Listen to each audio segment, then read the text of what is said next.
Hi, and welcome to a Future Educators vlog on our special ed unit.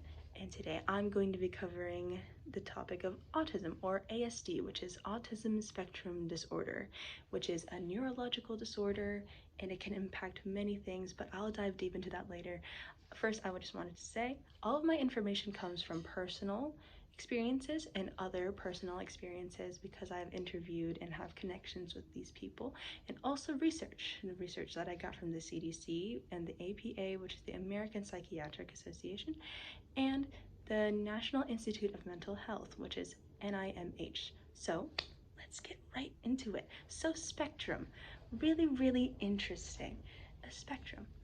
Autism is a spectrum. Have you noticed that there have been people walking around in the hallways with headphones on or liking to have a fidget toy in their hand, and rather to stay in their own corner and not really socializing or making eye contact much, or sometimes saying random comments that seemed a bit hurtful but that didn't seem to occur to them?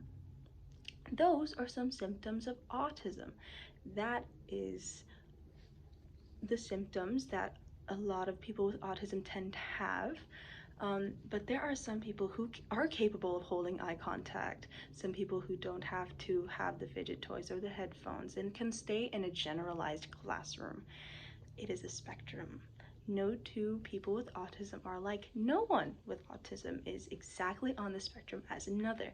It is completely wide. So the statistics here, 1 in 36 people in 2022, it was found that 1 in 36 children have been identified with autism, which is quite a big number if you look at it in that kind of way, considering the American population. And of those, from now, four times more, yes, males are 4 times more likely to have autism rather than females, which I find really interesting. I got to talk to some people about autism on both male and female, so really interesting. I'm not going to disclose any of these people due to personal reason, and that is totally okay. I have a friend who is who does have autism, and I was told that they prefer to have a schedule, which is one of the things that we can use to assist this individual, because having a schedule, I found, it's very helpful because it gives a sense of reassurance, because a lot of people with autism tend to like to have order and organization and habit. They like habits because it makes them comfortable, and anytime something breaks that habit, it can cause a bit of an emotional fit. And another thing, they have their own special interests. Another person I interviewed has very high interest in film and diving deep into the characters and analyzing who they are, and art, all of the visual things. While again, going back to the other person I interviewed, the person they knew was very interested again in film, but rather piecing them together, like taking clips that were similar to one another and putting them into one show, into something that they found to be cohesive, which I find very interesting. These steps, like making sure that they have order and habits, and making sure that, hey, if this person is attached to this at a large scale, that they know that if someone is not going to be there or something different is going to happen, that the person that is their caretaker will know, just in case.